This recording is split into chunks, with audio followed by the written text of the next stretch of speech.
טוב, אז בואו להכין ביחד ארוחת צהריים. נתחיל לפתוח את המקרר, נוציא את האוכל ועוד אחד נסגור. לוקחים מחבת, כזאת תהיה טובה. מורידים, נוציא את הטריאקי הזה, את הכלב בינתיים.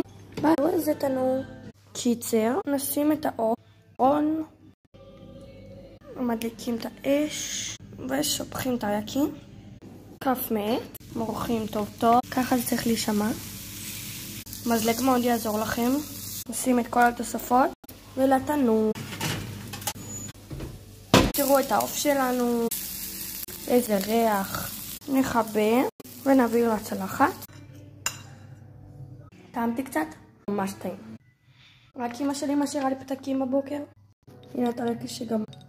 למי שאוהב סלק, חייבת להגיד שחיממתי את העוף לפני שחיממתי את שאר הדברים, זה יקר.